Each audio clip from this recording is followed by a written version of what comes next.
Welcome to the Startup Grind. Startup Grind Dubai.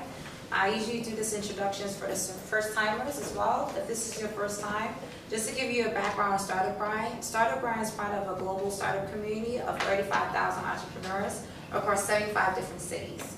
And each chapter, usually what we do is every month we host events where we feature prominent and successful CEOs in your local community so you could share and hear their stories of success, what they learned, lessons, and also have the opportunity to engage in questions and dialogue.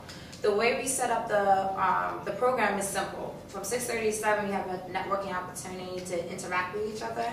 Then from 7 to 7:30, we have the interview conversations with especially the spotlight speakers today, and then you have an opportunity for the half hours to ask questions, and then we conclude. So with that, this month is kind of different than previous Startup Grind events. We have a challenge by Google. So Google for Entrepreneurs is launching a challenge across all the startup communities around the world, including Startup Weekend or TechCrunch or other startup communities you've heard of, including Startup Grind, to basically increase the awareness of females in the tech space. So any female entrepreneur who's doing something with the online industry, they're trying to highlight them and feature them throughout this month. So there are a lot of different initiatives happening all over the world in different cities and around different times. So here in Dubai, we're featuring these three ladies, and I'll just give you a background on what they do. We have Loulou from Nabbesh, and for those of you who don't know about Nabbesh is the Middle East only virtual skills marketplace. It was founded in 2012 as a solution for the region's growing unemployment challenges by connecting talented individuals with flexible and virtual work opportunities. So Loulou, thank you for coming. And next we have Genny from PieSlice. She was here previously in March to talk about PieSlice. And for those of you who don't know, Genny founded PieSlice in March 2012 and negotiated a partnership agreement with Microworld from the group Planet Finance to build and administrate the first micro-lending platform, online platform in the Middle East and North Africa. And she began this career after going through a Kilimanjaro trek and graduating from LBS, so she will also share her story with you all today as well. Finally, we have Mona from Mompreneurs in the Middle East. And it's an initiative by Moms to support female entrepreneurs in the Middle East. It's a B2B platform that caters to female entrepreneurs to promote and grow their business. And the website provides a platform for female entrepreneurs to connect with each other, share expertise, advice, and recommendations and contacts. So ladies, thank you very much. And then I guess we could get started now, okay? So when we start these events, we usually try to get an understanding of your story, like how did you get involved, what passion you were trying to address in starting your startup. So starting with Loulou, just tell us the story of Nabbesh and how it came to be. Okay, Nabbesh was started actually I started working on the project in mid-2011. I had been in Dubai for around 9 years, worked in different fields from marketing to financial services. And it was, time was ripe for entrepreneurship around end of 2010, beginning of 2011. There was a lot of hype about businesses and starting new businesses and entrepreneurship. And at the time I was working with a venture capital firm, so I was in touch with a lot of entrepreneurs and I was in touch with a lot of investors. And I could see that there were a lot of gaps in the region that needed to be filled. There's a lot of money in the Middle East, but the deal flow was not that much. So there was always, some investors were always on the lookout for quality projects. And I decided it was time to start something, and then I quit my job in the beginning of 2011. And then I wanted to work on some projects, just to make some money and to stay connected in the working world so that I'm not fully disconnected. And then I realized that there weren't any platform in this part of the world where you can go and say, I'd like to work on weekends or evenings or like 5 hours a day, or like I'm a new mother, for example, and I don't want to work full time. And started doing some research on that, and it's true that there weren't any platform that catered for that in the region, and it made a lot of sense. I think the idea has a social side to it, which I loved a lot, because at least it's a commercial business, but you're also helping people find jobs. So for me, it was very important to have this social aspect of the business.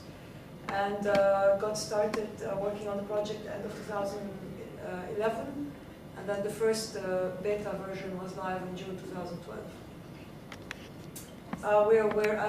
We're at close to 40,000 freelancers now from the region. We have people from over 130 countries actually signed up on the platform. We've had 4,000 jobs posted on Nabbesh since start, and things are going really well. I think we're getting quite a lot of traction, and we look forward to more and more. That's fast. That's really amazing. And I don't know, can you tell us the story of Mompreneurs, how that came to be? Yes, sure. I came to Dubai in '99 to study, and after that I was working advertising. So I worked in different advertising companies, Print Masters, Adodesk, Ogilvy, Publicis, were the companies that I worked. And then we moved to France with my husband to study. When we came back, it was 2009, we started our own advertising agency because his background is also advertising. So the ad agency that we started is called Polar Bear Creative, and that is specialized in digital marketing. So we develop websites, social media, SEO, etc. At that time, when we started the company, I was also pregnant. So after I gave birth to my son, we had a big party for him. In our culture, it's not common to have to tell people what to buy for you. So the gift register is not common, and we ended up having 16 pair of jeans at the end of that party for a newborn baby. And a lot of other things as well, like a food warmer or sterilizer, which I already had. It was like 4 months after my baby was born. So this gave me an idea of people get a lot of gifts that they may not necessarily need. And also, there are a lot of things that you buy for your baby because you get too excited when you're pregnant, and then after a couple of months you see that they can't use it anymore. So I came up with the idea of Mompreneurs, which was just a classified for parents to be able to buy and sell their own baby and child items, and also have the community part. So the difference is that, for example, you can add people as your friends. It's like mini Facebook, so you get to know other moms as well. After we started Mompreneurs, it was supposed to be just a side project. After a couple of months, I noticed that there were a lot of mom entrepreneurs in Dubai, so I was really impressed and surprised. There are a lot of moms who blog, there are a lot of moms who are active in charity work. So we started adding different sections. I did not have business plan, I did not have any strategy. It was really everything by demand. So we started promoting mom entrepreneurs for free on the website, from Facebook. Somebody called me, can you promote my page? Of course. From one company to 25 companies, and we had them on the website, 150 mom entrepreneurs in a couple of months. Moms who blogs, mom proactive in charity, and we promote all of them for free on the website. Expert corner, where we give them information. And because there are a lot of mom entrepreneurs, I noticed that there's also demand for the B2B platform, for mom entrepreneurs to connect to each other, to support each other, because word of mouth, as a startup, I had zero marketing budget, zero. So I depended on the word of mouth, the other mom entrepreneurs who promoted my page, the networks that we had, and we wanted to give this network to others as well. So now we have networking events for mom entrepreneurs, female entrepreneurs every month. We have markets, Mompreneur market, one of them this weekend, so it's a very, very hectic time for us. And that's when we launched Mompreneurs Middle East as well. So to just give you the numbers, Polar Bear Creative 2011, Mompreneurs 2012, and Mompreneurs Middle East 2013. I haven't found of 2014 yet, but probably something will come. Wow. And Genny, the story of Pies Life. So I come from a investment banking background, and in 2009 I decided with some friends to set up a microfinance institution in Lebanon. So we were working on that project.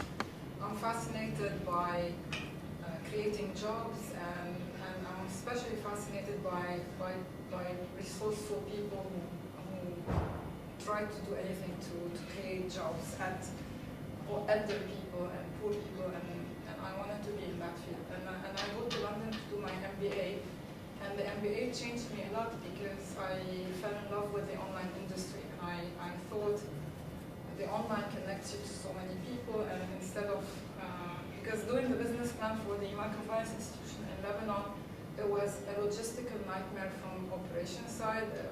Gonna grow very slowly, and it's like a 10 years plan. And so all this was building up till we went on a trek in Kilimanjaro where I was bragging to my guide actually that now I can tick it off my list of things I do once in a lifetime. And he answers me that he does it 6 times a year. And it's a really very demanding trek, emotionally, physically, and mentally. And I knew he had a shop in the village, so I was surprised that he actually does it so often. And he told me it allows him to put his daughter in a private school. And I asked, how much is that? So it was around $250. So spontaneously I asked if I can sponsor her for the rest of her schooling life. And I continued walking because for me $250 is a dinner in Dubai. Like it's nothing. And usually guides don't leave you, so I was surprised. I was walking alone and I go back to find him, and the guy was in tears, and but with a sense of pride, because that's it, that's all he wanted in his life. He wanted to educate his daughter. And so in one moment I just stood there and I said, that's it, that's what I want to do for the rest of my life. I want to find these people and try to connect them to people like me who can help sitting in Dubai or elsewhere in the world and with little can really change their lives. So I go back. It was the last course. It was about entrepreneurship. We had to deliver a project. And originally my project was a microfinance institution. So I had to quickly turn it into another business model. And I started thinking, how can I connect to people in such places who are not on the internet to start with? And I built a model where I create partnerships on the ground with microfinance institutions. When you create partnership, they start uploading the profiles of the micro-entrepreneurs, and then my role is to promote it. And then the journey was very fast because I go back to Dubai, and by one twist of events, I get mentored by one of the senior partners at Nabbesh Capital. And in 3 months, they took a very academic business plan, it became a business model. And I never thought it would become a reality because I thought I need the government to support me and all this. And I launched a company before we had the technology. Like we launched in 2012, just the name, and we had the homepage, and we were working on the technology. And I get a call from Planet Finance in the same month, which is the biggest group in the world for microfinance, and we negotiated a partnership where they support all the back end, the technology, the relationship with the microfinance institution, the processes, all of this, and we launched the current version in 2013. And another journey started from there on because you start with something, and the challenge was to make the product. How do you go to the market? How do you commoditize a social experience? How do you do your business development? How do you get your investors and all this? So this is a process. So I guess one follow-up question: if you notice the stories that was presented, these are recent startups, but they already have been growing very rapidly in terms of mass appeal, in terms of public attention. How did you guys navigate that experience in terms of going from corporate to a startup? And I guess we could start with anyone. If you want to jump in. How? Yeah, like how did you navigate the transition from working? For me, there was a break in between, as I said, we went to France. So 2009 was the time, 2008, 2009 we went to France, and we came back 2011. And we immediately started our own agency. So I had this break in between. I do miss corporate world for different reasons. One is that, I don't know if any of you know Publicis, it's the biggest advertising agency in the world. The environment that you have, they're all young, 120 something other employees, brainstorming. Nestle was my client. being like, still when I see Maggie logo, I have to make sure that the ad is proper. So I still check the R and I still check so the guidelines, it really helped me. Like the packaging of a coffee mate that the next day you see it on the shelf. This was something that I really enjoyed. And so there are some differences. At the same time, it's my own business. It's way more flexible. It's my own baby. I know that whatever that I'm doing, I'm the main decision maker. It's just good and bad sometimes. So there are pros and cons in both. You're missing the stable life. The paycheck, definitely. I do miss that. I think cold turkey. For me, it was like that anyway. It's you can't. When I was in my the last job, you meet a lot of entrepreneurs that are doing something on the side, and nobody's gonna invest in someone that is doing something on the side, because if you don't believe in it that much, to quit everything for it and dedicate 24 hours of your day for it, then no one's gonna invest in you. And I thought a lot about like trying to do something on the side, but I knew that it's just not going to work. Although, like having said that, I know quite a few people that started on the side, so it's not, what I did is not like, the right way or the wrong way, it's just what I decided. But it works well, because you always do well when you're backed against the wall, so you have to sort of build something and do something. But I think it's the best way. If you're serious about starting a business, you have to like take that risk, and you have to take on the challenge. Just really quickly, does anyone here already have a startup or a business? Or are you here trying to launch a business? Right? Yeah. Trying to, okay. And this group, Yeah. looking to launch a business or hoping? Okay. I just quit my corporate job I took the leap of faith. Okay. So, baby steps. Do you have any questions so far as we continue? I have a question. I'm sure that when you come from concept to building a business model and then trying to launch something physically, you take the opinion of people you trust, you take maybe advisory of people who may know what they're doing. What do you do when people tells you, no, this will fail? I don't believe in it. Maybe because they're not up to where you want to be, maybe it's right, it's wrong. Like, how do you kind of fight these moments in terms of helping you continue? And I think this question is relevant for the three of You hear so many, it's gonna fade, especially at the beginning stages. I heard it so many times.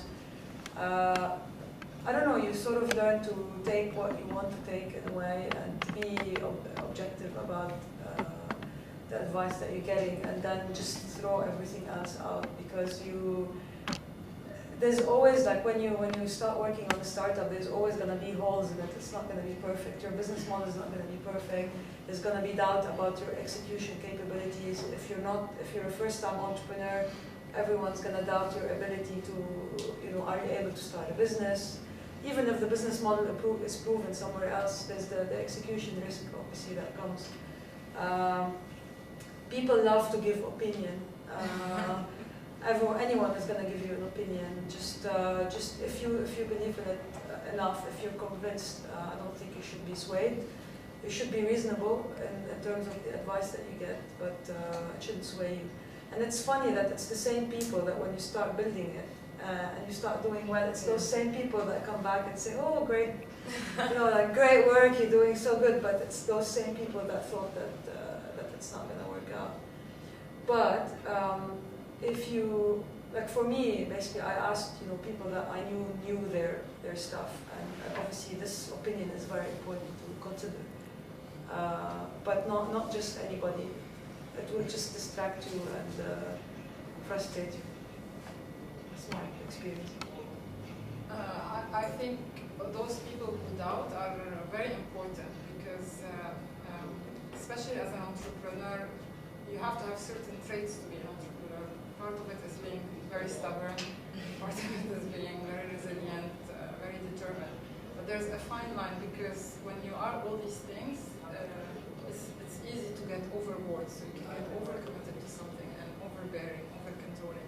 And the people who doubt are very essential, because they make you think, maybe they're right, and maybe I should listen, and maybe I should put myself in check.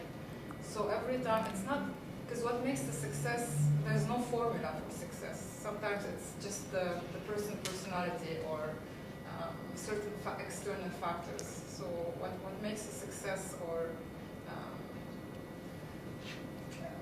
really, it's not all the factors we control. A lot of it are very external, and people who doubted or gave very harsh criticism were the ones who I go to today and say thank you, because it's that criticism who made me rethink and remodel something, and it became a successful thing. That's a way to value some naysayers. So I guess What harsh criticism is destructive, it's not constructive. Not when you believe, but you know, today you're in another phase. It could be, by looking back, back then it was harsh, because you have also your self-doubt. I think today, looking back, those moments made me think and fight even more to make it happen. I think, because you said that you come from a financial background, and I've worked with people that come from a financial, from investment banking background, and I think you're sort of used to this very strict type, because I have a finance background too. sort of environment and mentality. But trust, I mean, I've worked with, before I started my business, I worked with entrepreneurs for 2 years. There's nothing worse that you can do than give an entrepreneur harsh criticism. There's like 100 ways to deliver a message. I think people that give harsh criticism,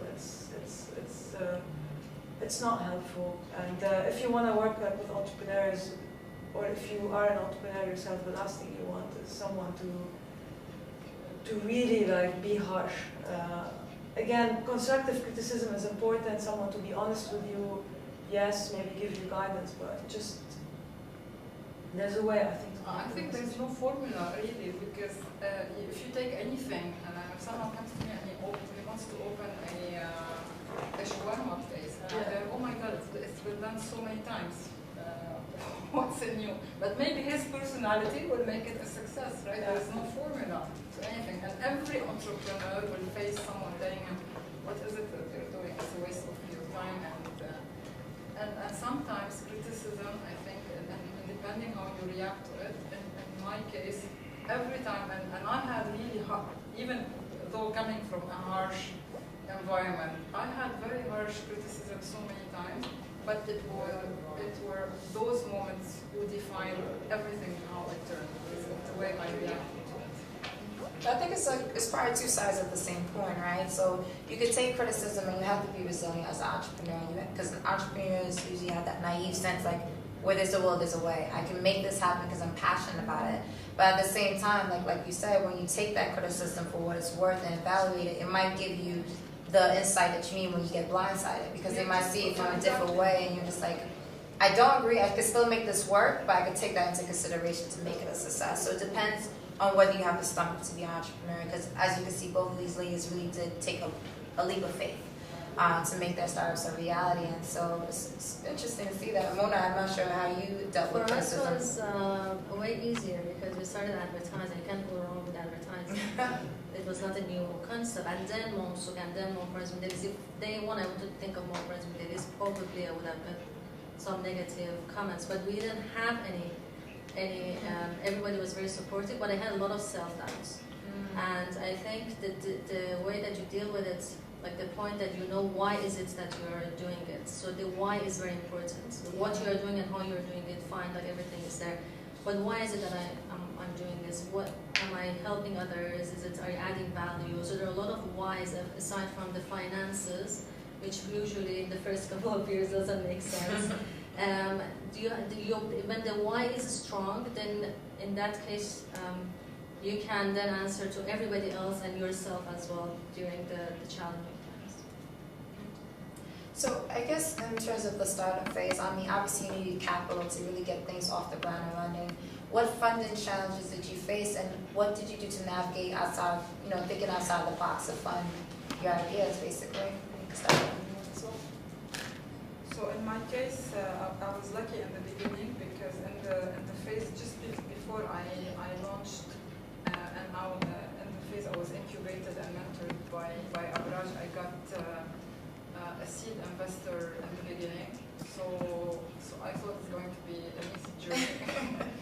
And after we launched, we went through fundraising, and I meet this woman from Saudi who is my role model, and I was fascinated by her.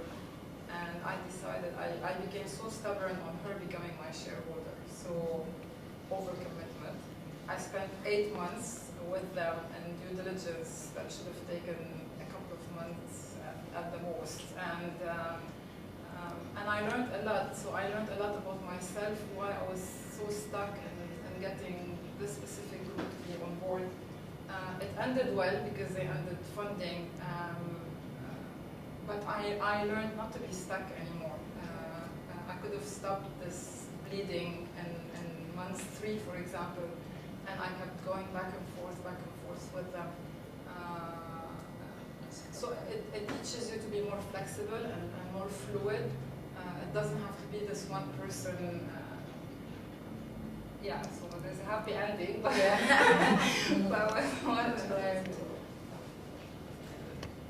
Again, the ad agency started with personal savings, so we didn't have any funding at the beginning. It was pretty easy to set up. It's a service company, so it was mainly the salaries that we had to pay. For Mompreneurs and Mompreneurs in the Middle East, I had no budget, so I used everything that we had in Colorado, from the team to, for example, when we organize an event, we make sure that that event is paying for all the costs as well. So you can read it to print umbrella and brochure and calendar. You have to make sure that that event, we are getting enough income to pay for the expenses. So I didn't have, I've never had salary from Mompreneurs. So I think that's the thing that you do the first couple of years, that anything that you earn, you invest it back in the company, and that's how we have paid off the salaries that we had and all the other investments so far. Everything was word of mouth, and we were very media friendly, so that helped a lot. The radio, TV, the free media coverage that we got helped a lot, so we didn't have to pay for anything.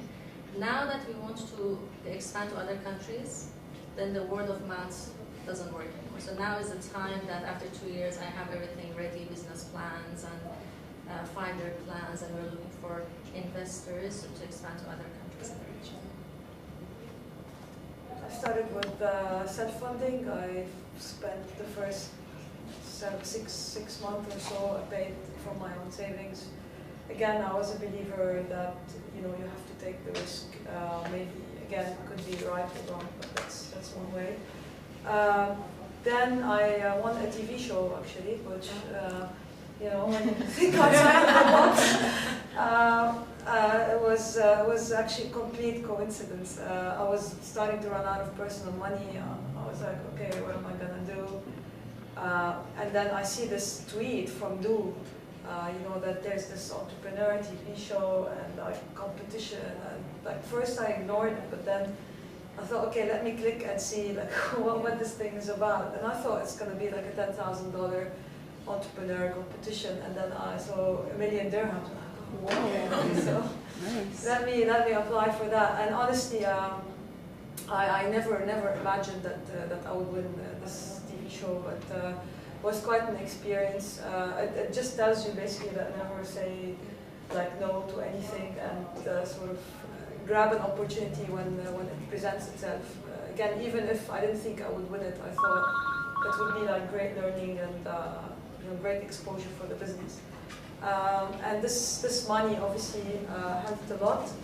We invested quite a lot of this money into building like the website. I think whoever has been on our website can see that it's like pretty good quality, I'd like to say. So there's a lot of work that's gone behind it, and we're always looking for funding. I agree with Genny. I think fundraising could be a nightmare. It could take months of work. It drains you as an entrepreneur, and I did raise like some seed money, but it took so long to close. It took 8 months actually to get that money.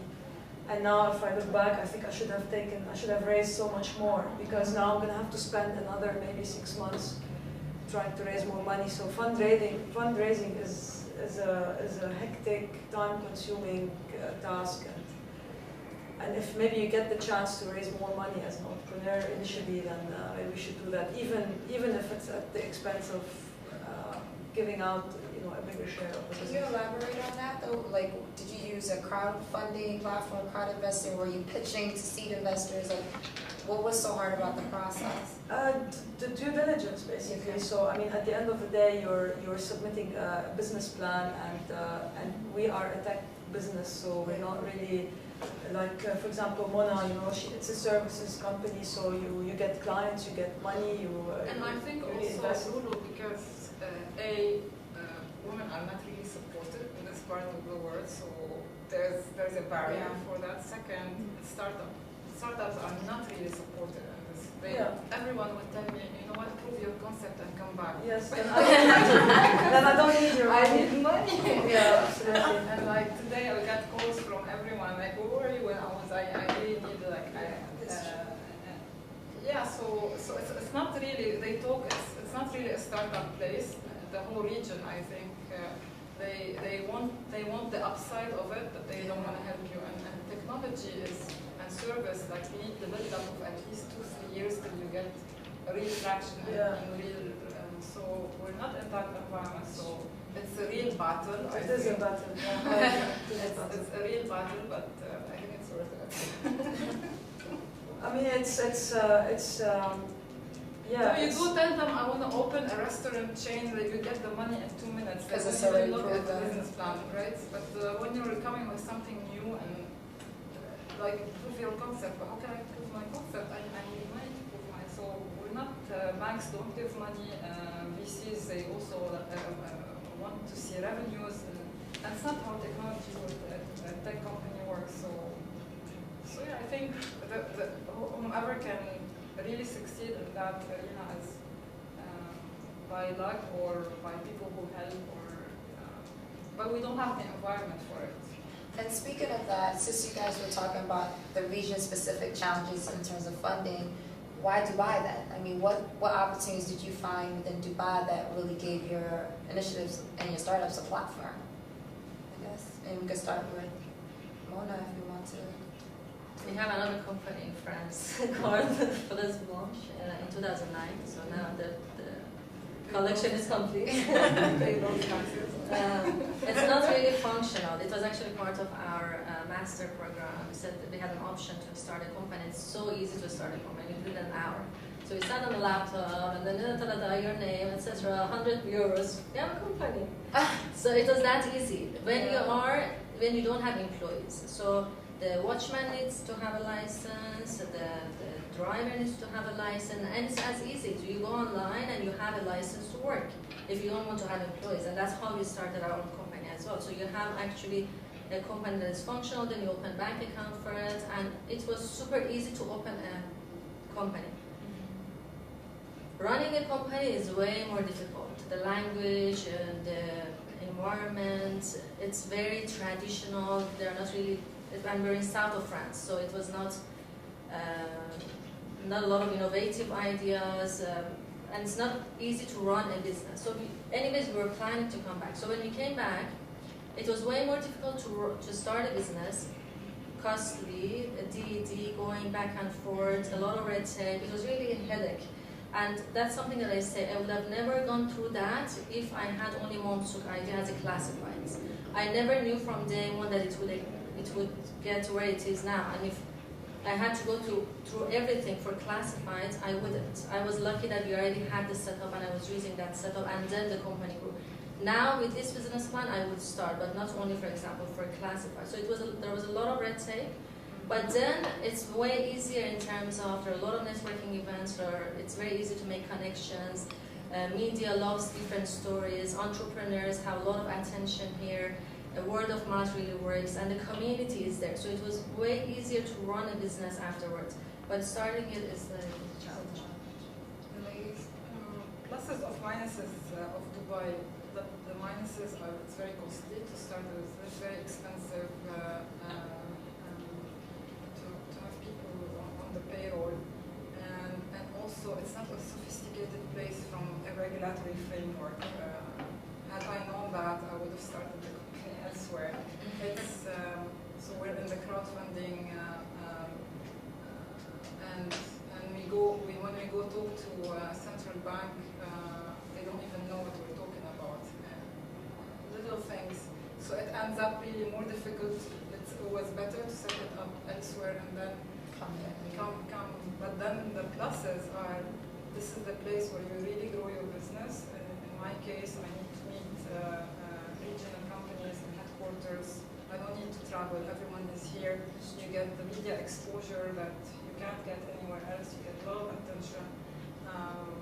So this is the place to do your business development and grow the company. And I think there's a lot of barriers for startups. I think talent. You have some great talent here. You have people from different nationalities, different expertise. I think, for example, if I would have started Nabbesh in Lebanon, I'm Lebanese, it would have been very difficult because you don't have the variety, I think, that you have here. But it also comes at a massive cost. Yeah. So there's always that. And there's a lot of gray area. You don't know what is right and there's wrong. At least in other countries, you know whether you can or you can't. Yeah. Here, you're always in doubt. Does that worry you guys by any chance, and not knowing where? Because in operating that gray area, do you know, like down the road, you have to like probably reframe your company? Has that ever happened, like for the entrepreneurs that you met? And operating that gray area, where you just keep going, and take it one day at a time? You keep going. You can't, in my case, because we deal with money, so we have to have lots of legal advices, and then they write to us, it's all under tolerated practices by central bank. Tolerated practices. Yeah. Means it's okay, everyone else is doing it, so you can do it. And yeah, but I don't think it should stop us, because at some point the regulation follow the business. So we're not going to wait for regulation to be there. And so this is a place that is not sophisticated, but I think they're open and they understand where it's going. So you can lead the way and telling them, you know what, we need regulation for that, and raise awareness about it. And I guess a follow-up in terms of discussing Dubai as a platform, since many of you guys are located and based in Dubai. I mean, how do you see Expo 2020 benefiting or hindering your success as a startup here? Because it's about, 5-6 years away from now. So what is your plan to leverage that event? Well, I mean, for us, it's definitely important for our business, because Expo 2020 is about bringing a lot of people to the UAE. It's about employment. It's about job creation. It's about taking the UAE to the next level in terms of exposure and so on. But to be honest with you, I mean, we're a startup, so I can't really look 7 years, 6 years ahead, because I don't know what's going to happen like next year. So, but it's definitely important for a lot of businesses, especially like the services type businesses. But I don't really take it into account today. It's just too far ahead. And I guess in terms of looking at years ahead from now, are you guys going to go back to your home countries to set up initiatives there as well, or just focusing on Dubai right now? Depends how much money we make. Depends on how much. We're expanding to other countries. Which ones and why? Well, in the 5-year plan that we have Iranian, so I definitely want to have to set up Iran, but it's not the first country that we are entering. So Qatar, Oman, Kuwait are on top of, and Saudi, there are a lot of women, but the culture is completely different, so we have to study the market. Yeah. I guess we mentioned this, we kind of briefly touched upon this earlier on today, but as women entrepreneurs in the area, how do you feel that helped or hindered you in terms of interacting with investors, stakeholders, and any individual in making this a success? Genny, do you have experience?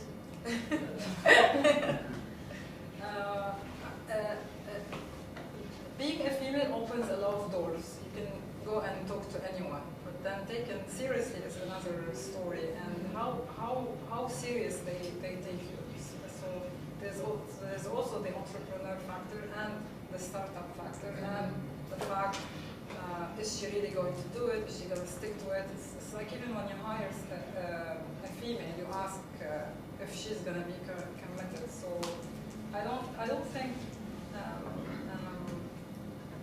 it's changing a lot, especially in Dubai. But after a while, it doesn't matter anymore. But in the beginning, it's very important, and it's not only because you're a female. Everyone doubts startups. Everyone, but then the female aspect is the commitment side of it, following through with it. It's not a whim. I think it also has to do with personality. I think women in general are a lot more humble. And sometimes when you're an entrepreneur, you have to be arrogant in a way. I mean, but maybe not arrogant, but you have to sort of be very confident. And sometimes, if maybe you're not that or overly confident, it could be taken as a question mark, basically. But I think so. I think gender does matter in a way, but it does open doors. I agree. We haven't started Vision 2. Okay. This is, so there was a study that one of the reasons female entrepreneurs are not as successful is that there are 3 reasons. One is lack of confidence. So that's in even employment. Like when there's a job offer, usually women don't apply for that because they feel that they are not qualified. But then men, so always 60% But this is a global thing. Yeah. on a And you guys know about that study, right? Like for a job application, if a guy's fill 60% of that criteria, they'll still apply. For women, they have to check all 100% before they'll take on the opportunity. So there was training session with another company, I think it was Pepsi, that they were saying our employees here in the Middle East, when there's a job opening, it's always men who apply. Women, we know that they're qualified, but we have to go and tell them, why don't you apply for this position? So lack of confidence is something that is their lack of access to finance and lack of access to mentors and training. So these are the 3 reasons that usually female entrepreneurs are this. And how did you ladies navigate around that? Like, how do you feel in terms of your confidence and your mentorship network and your relationships? Like, how did you navigate that to be different from the statistic? One thing is training that we're trying to focus on, because there are a lot of training courses, but they're super expensive. For a startup, like minimum is 2,000 dirhams a day, and as a startup, you want to cut all the costs. And something that we haven't talked with the Salat is like a online training or something that you prepare in Dubai SME, something that you prepare entrepreneurs in advance and give them the mentorship. So their issue is that you don't have time and it involves a lot of cost. And I think it's their baby steps. You have to do everything step by step. I think mentorship is very important from day one. Is to have a good, network of mentors, at least 1 or 2 mentors that you can talk to, and these are the people that would give you an honest advice, but but would also guide you through the way and support you when you're not necessarily feeling your best. It's very, very important to find mentors. And let's, I guess, dig down into that, because mentors could come in all shapes and sizes. I mean, sometimes you have to navigate who's really a mentor versus a sponsor versus someone who could just give you advice on the fly. So how were you able to choose your mentors? Was it someone from family, from people who know the space that you're working in? Like, how did you make that choice? Because a lot of individuals are trying to figure that out, and it's a hard one to navigate. I want to answer this because mentorship for me changed a lot during that time. The whole pie slice exists because of mentorship. I had this person not mentor me from Abraj. I would never do it, because for me, my dream was to work in Abraj Capital, and having a senior partner believing in it as a business model, I believed in it. That was it. It was his belief that made me, whenever I had that, especially in the beginning, when it was just an academic paper. But then mentorship is different, because since then you meet a lot of people. So there was this person I worked on a very closely for 3-4 months intensively. But then you meet those people who you can meet them once and they tell you one advice, but this is mentorship because they can say one thing or challenge you or make you think, and mentorship can come also in these forms. It's not necessarily an exercise you do Continuously. yeah, and how do you choose your mentor? I think it's not only about the ability, the experience, the know-how. It has to be someone you look up to, because just looking up to that person changes the whole dynamic of what you're doing. Because you want to make this a success. Yeah, you push yourself. Just really quick, does anyone have any questions or anything they want to share?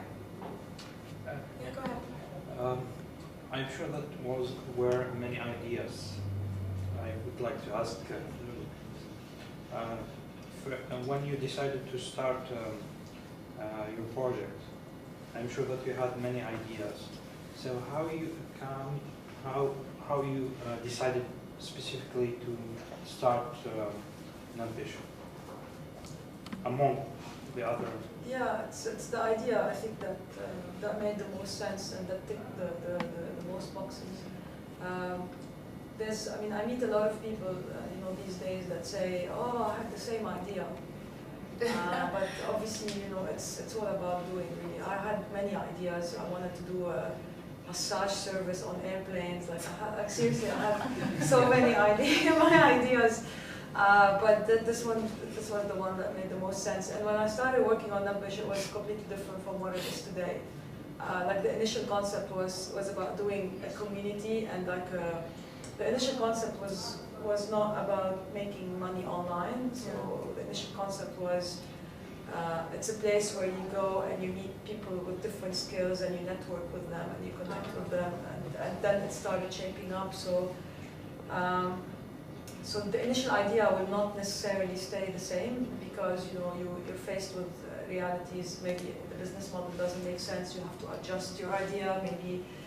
Maybe the demand is not there, or so on. So I've worked on several versions until Nabbesh became what it is today. But it's just about picking something. There's a lot of people that try to work on 2 or 3 different projects. I cannot do that. I don't know if it's a good idea, but I cannot do it physically. I think time-wise you can't.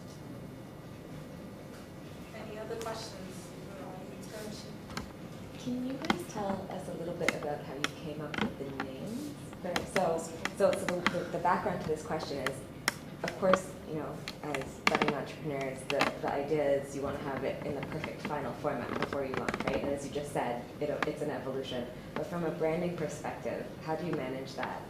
So if your concept changes, where do you sort of draw the line between sort of choosing your brand and getting the word out there if it might evolve? That's a great question. I was at the mercy of GoDaddy, basically. So. I had so many names. I had lists. Actually, the name took 4 months.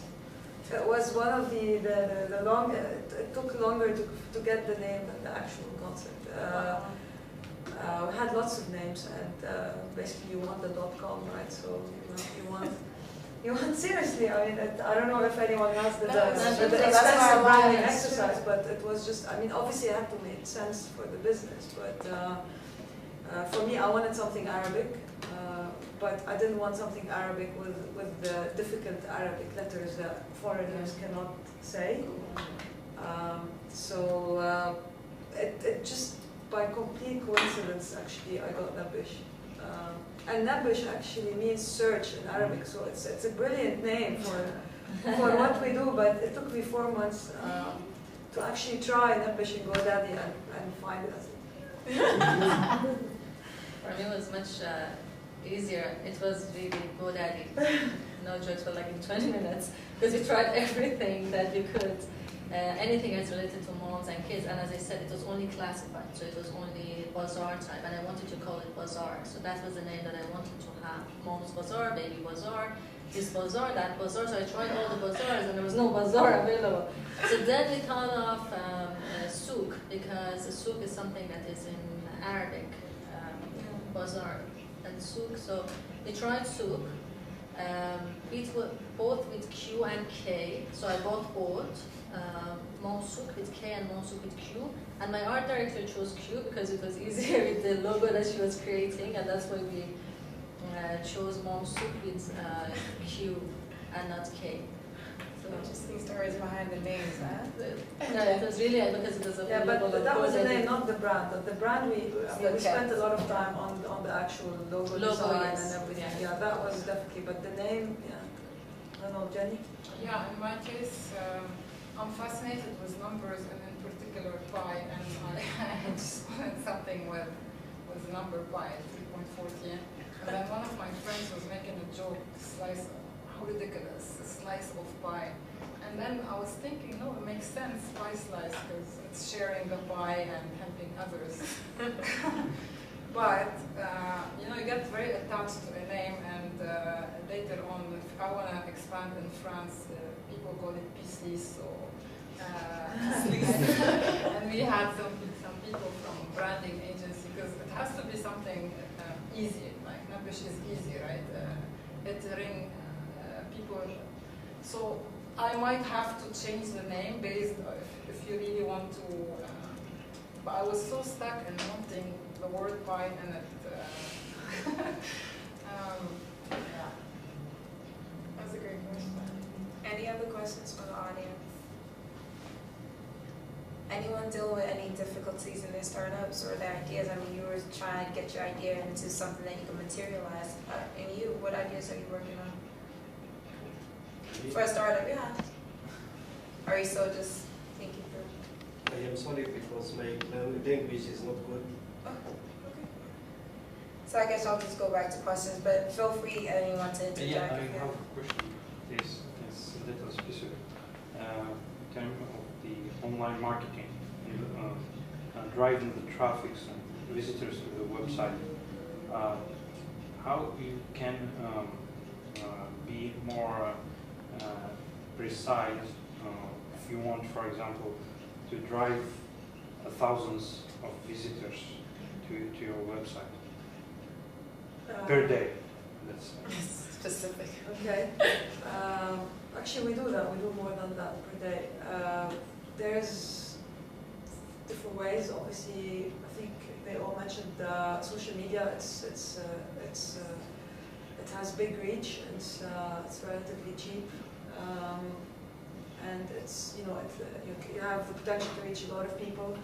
Obviously, you need SEO. So when you build your website, you have to build it in a way that it's optimized for Google, for organic search, and there's paid as well. So we also invest in Google AdWords.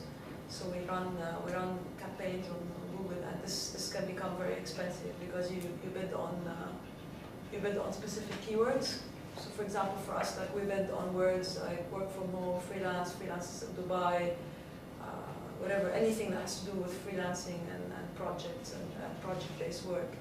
But it can get very expensive. So ideally, you wanna try to get the free traffic, which is from PR, social media, and SEO. Basically. Yeah, no, I want to add to this because it took us a long time and working with a lot of consultants to crack the right digital media strategy. And you have to try all the channels, all of them. And by all the channels, for example, in our case, the blog is very important, and writing content is very important. Attending these events is very important, and being present. If this goes to Google, for example, it's really all channels. It's not Facebook today, for example, is even dead in the States. It's a G+. So every channel, you find the right strategy for it, and it's content. Content is very important. Be a thought leader in whatever way and form. Participate in anything. It's like an integrated 360-degree strategy where you have to do it. And sometimes you might write an article and attract so many attention of so many people, and that's it. That's the hit you make. In our case, we paid so much money for nothing on Facebook and Twitter and Google because not necessarily because maybe in Loulou's case it's easier because people are always looking for a job. Yeah. So Of course, it has to make sense. Yeah, it has to make sense, Yeah. and you have to really explore all the channels and analyze. Always analyze. Analyze the numbers. Analyze what is driving channels. Sometimes you need to connect to other sites who they have traffic, so you can get traffic. It really depends on the business, and it really depends on. But in my opinion, every company should explore all the possible channels together.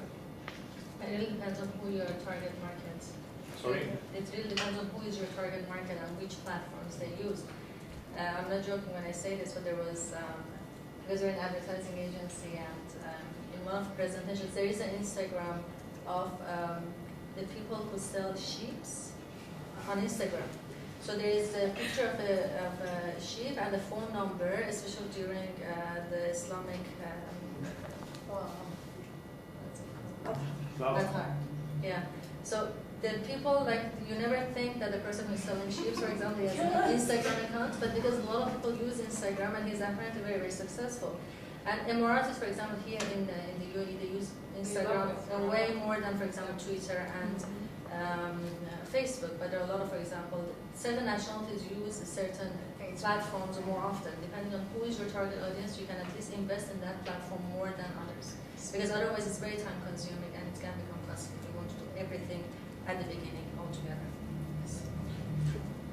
Sorry, for a startup, what is your advice or your advices in order to start with the right way and maybe avoid many mistakes? What are the mistakes we should consider? We have to consider. That was my final question. So, points of advice. Are we talking about digital now, or are we talking As an about entrepreneur in general. in general? Yeah. General. One thing I learned about myself is that there are a lot of things that I don't know. And as a person, you don't know that you don't know them. So you'd say I tried everything that I know. The reason it didn't work because you don't know the rest of the things that you were supposed to know. So one thing is, as an entrepreneur, especially young entrepreneurs, like when I started my business, I was 29. And I had always in my vision that I will start it when I am 35 plus, at least I have work experience of certain years. But there are a lot of things that, like my expertise in marketing and background, and if I see my website and our branding, it's, I think, on top. Like the branding that we invest on, all the designs, the websites, that is my background. I have no clue in finance, and for example, numbers I'm not good at. So that is something that, if I had to go back, the first day I would write everything that I'm good at, and the things that I'm not good at. Instead of ignoring them and say, okay, I'm going to work this way with things that I know, I would make a list of the things that I'm not good at, and definitely have people from day one on board, because there's no way that you're good at everything, HR, accounting, finance, marketing, branding, everything. There's no way. Unless you have been CEO of another company for years. So if you're starting as a young entrepreneur, probably there are areas that you are not good at. Write them down. I would have written down, and then get people on board from day one. Consultants, friends, father, mother, anybody that can help in that area to make that also stronger. I actually heard you on this when you were at Salat, and you taught me, because we take it for granted when you come from an MBA school. This is what they teach you. They teach you a bit from everything, and then you are with 50 to 100 other MBAers, and each has a skill. So I'm good at something, he's great at marketing, the other one. So you learn how to share this experience. So I started with this. I knew I'm good at this and this, but the rest, you know what, you're gonna help me on this, and you're gonna help me on this. So I got help, and I took it for, it was when I heard her, by the way, saying the same thing. I took for granted this, and this is very important. Very important to know what you're very good at, and very important, and it's okay to get help. Co-founder is very important. I wasn't lucky with that from the beginning. But even if you don't have the co-founder, just have the right people to help you in anything. You don't think... And you really don't depend on your academic as well. Like in her case, she had other groups to help her. I have 2 master's degrees, and I had studied accounting, and I had studied economics, and I had studied everything, and I thought I know them. So it was not that like I thought I don't know anything. Like I had studied accounting books several times, but what you learn in the school, unfortunately, is not the same in the real world. So I thought I knew everything because I just graduated from France. I had my 2nd master's degree. I thought I knew everything. But when It's you all actually, about executing it. it's about Yeah, when it really. comes. I'm not passionate about numbers, so definitely because I have to do everything. The last thing that I ignore is the ones that I don't like. And then after 1 year, you say, oh my God, it's something that I was just delaying, and now I don't have my accountings right. So I think from the beginning, if you have the group who can support you and basically know your weaknesses. Yeah. But also it's something very important. You have to know your why. The why is so important because you have challenges and difficult times and times you just want to give up, and it's the why of whatever you're doing that's going to keep you going. And I think the why is the single most important thing in what you're doing. Define it for yourself. Define who you are through it, and it's going to shape you. But the why is the core of it. Which is not money. Because otherwise, 2nd year you would quit. I think you gotta make a lot of mistakes, and you have to be okay with it because it's gonna happen. There's no way you're gonna be able to know everything from the beginning, and it's all a learning process. For me, I've done quite a lot of mistakes, and but you learn. That's the most important thing, is that you learn from the mistakes. And it's difficult to say like, don't do this or don't do that, because your business is different than mine and hers and so on. So you're gonna have to learn from your own mistakes. But I think what Genny said before, I agree on doing a lot of tracking and analysis of what the numbers sort of tell you. It's important to understand what drives your business from day one. So it's important to understand, if I'm getting traffic from Facebook, is this traffic important for me or not? Or what is it that I need to be careful of? For example, is I have to hit a certain revenue milestone, or I have to hit a specific target audience. So understand like what drives the business, your business, very, very well, and keep track of that. I think it's because then you can avoid costly mistakes. I mean, again, going back to the social media, you can have accounts on Facebook, Twitter, and you can be spending money on Facebook and Google and so on, but it could be the wrong channels for you, so you end up making a lot of mistakes, costly mistakes. Yeah, sometimes the mistake is in the personality trait, like stubbornness could be a mistake, and sometimes you will be stuck, or like you need to be flexible and fluid, and mistakes are okay, because every day you're going to have a problem to face, and every day you're going to be in problem-solving mode. So after some time, you don't see them as mistakes anymore. It's always going to be problems, always going to be mistakes. You learn to be fluid and flexible to adapt quickly and correct as you go. You really get used to them. It doesn't look like mistakes anymore. You learn so much from each mistake. It's more, they said there is no failure, there's only feedback. So anything that you do, you learn something. So it's not really something that, you learn something out of it, and that is part of the journey. I guess before we conclude, just one highlight about your journey as an entrepreneur that you'd like to share with the audience. Start with Loulou. One highlight about the journey? Well, it's going to be a journey for a long time.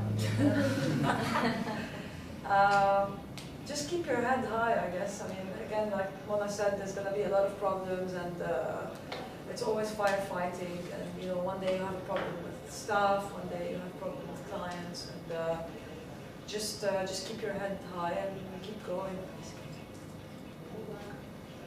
Something I'm going through and trying to deal with, maybe it will help you as well, I will share it with you. I was at another event 2 weeks ago, Executive Women, And one thing the keynote speaker shared that really helped me is that the first 5 years of your business is very challenging, but after you finish 5 years, it gets easier. And the challenges start at second and third year, and I can really feel it. Because when you start, you're so passionate and you want to do everything and nothing can stop you and you go, go, go. That was exactly like the second year. March 2012 for me was like that. After second year, I started feeling the real challenges that you don't think about the day one. My competitor is targeting my marketing team and still offering them double the salary. It's not something that you think about day one. It's not something that when you're writing your business plans, how am I going to... This is something that second year is going to hit you and say, oh my God, my marketing team person is going to the direct competitor who has been in the business for 15 years and is offering them double the salary. It's something that I can't afford. So this is something that you have to deal with. And I was really emotionally challenged at that time, that why would a person ethically do that? And then second, why my marketing team is going? So, but then like something that my husband told me that it's always in my mind, and I think it's really true. He plays a lot of video games and computer games. I always tell him, what do you learn from these? But now I know what he learns. He said the more difficult the game, like the first phases, it's very easy, anybody can do. But like when you get to this 10th or 11th phase, the challenges become more challenging as well. So you know that you're at a better place when your challenges are bigger. So it actually gives you confidence that if my competitor is targeting my marketing person, probably I'm doing something good that they're doing that. So it's the thing of how you look at things as well. So I was looking at it, why do I doing that? And then he gave me another point of view, that it means that I'm doing a good job. And that's kind of raising your confidence as well. So second and third year, you are going to face challenges, small or big, that you don't expect. And that is why that the why is very, very important, as mentioned by Genny as well. That those are the times that you have to remind yourself, why is it that I'm doing all of these? I can go to any company, get way better salary, more stable life, etc., etc. Why am I still here and dealing with all of these challenges every day? It has to be a very big why to keep you going. Second and third year, I would say, and then hopefully I'm looking forward to the 5th year. So 3 more years to go, and then I can relax. That was powerful, thank you. I'd like to share my latest lesson, because I have a huge number of lessons last year. But my latest lesson, I was at a mental toughness workshop. Yeah, You were there. And the person given the workshop is a fascinating person, and I was talking to her, and I back then I was so drained and lost my drive because I was still stuck and not finalizing my fundraising.